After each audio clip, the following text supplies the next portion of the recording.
AfraViva, in collaboration with LifeSite News, visited St. Mary's National Major Seminary and had the opportunity to attend the memorial lecture and music concert, which was organized by the seminarians in commemoration of the 60th anniversary for the canonization of the Uganda Martyrs. Encountering the seminarians, AfraViva, in collaboration with LifeSite News, asked the seminarians to share their inspirations from the Uganda Martyrs, including the martyrs' journey to martyrdom. When asked to explain how the martyrdom of the martyrs defended the dignity of human life, Deacon Anthony Sally was in awe of the zeal and courage displayed by the Uganda Martyrs, who, as neophytes at the time, demonstrated extraordinary conviction and bravery. In his own words, Deacon Anthony shared his thoughts. When I first encountered the story of the Uganda Martyrs, I was very surprised. It is after some of us have studied the social teaching of the church and we have been enlightened that we come to become serious defenders of these particular ideologies. The ideology of no to abortion, no to homosexuality, and so on and so forth. It surprises me that these Uganda Martyrs, even before they had let's say, become very proficient in church teaching or in any of those serious academic endeavors into these issues, they were really ready to stand firm against such behavior.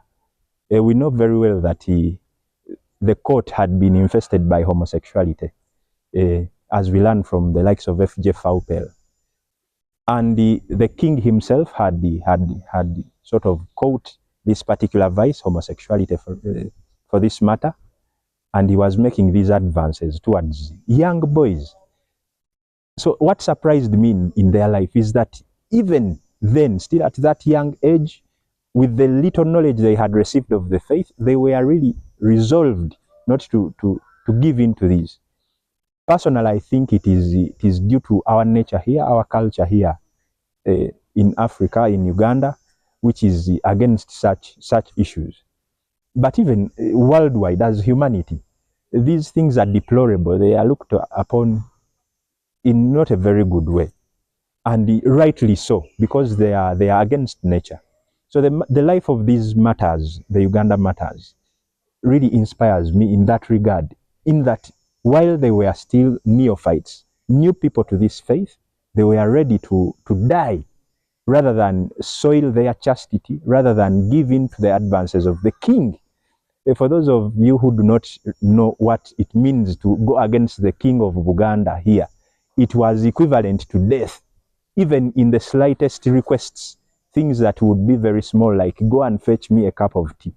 But if it was to this extent and they were willing not to give in, I think they teach us a very grave lesson about courage in our faith. Seminarian Patrick asserted that in this life, in order to defend one's Christian values, there is always a need to say no to social evil. There is always a need to say no to some things. That's the only way someone can defend his Christian values and to defend his personality. When we don't learn to say no, it's so much hard to stand for any value in life and in society. So when we, as Christians, as Catholics, we must learn from these matters, saying no to social evil and to stand for the truth always. Because Jesus has told us that the truth sets many free. So at their time, there were a lot of social evils like those sexual abuses. We may talk of today, the homosexuality, the contraception, abortion, and so on. The church teaches us, and we emulate these matters by saying no. Like, it's very hard for a Christian to give in to persecution and to hardship. Of course, when you say no, the rest of the society will judge you. But when you stand for your values and for the truth, things move on. Pope John Paul II wrote to us an encyclical, Salvifici Doloris. That in that encyclical, the Pope exhorts the entire church to give in to human suffering. He tells us that suffering is real, but we learn from Jesus himself who gave in to suffering, and through that suffering he saved us. So a Christian who learns from the martyrs should learn to say no to social evil then in that saying no, you'll have become a true witness to the truth, and that truth one day will set him free. Other seminarians also shared their inspirations. One of the strengths that the Uganda Martyrs got to persist the orders of the king at the time, it's because they accepted Jesus Christ. They got saved. They understood the word of God, and they knew that no, once we do this, it's not in line with the teachings of the what? Of the Lord. And indeed, it is not what the Lord wants. So accepting the Lord made them get the strength to fight and to persist. It became their weapon actually, because they're looking at the king, okay, as their master, but before accepting God, they could not resist any order from the master. But after accepting and understanding what the word tells us, what the word teaches us, they had to say that no, we can do this, but we can't do this. And that made them more strong. It is a reflection to us, the young men today, that yes, we are facing the same. It may not be dangerous like what they faced, but right now we are going through the same. Now, the Uganda Martyrs are teaching us that in any situation, first bring God closer to you. If you bring and accept God, you'll be able to pass through each and everything. I, for one, I pray through the intercession of Saint Kizito. He is an inspiration to us, the youths. The youths, we are the pillars of the church. We are the stronghold of the church. He stood, however much he was the youngest, he also stood firm with the elders.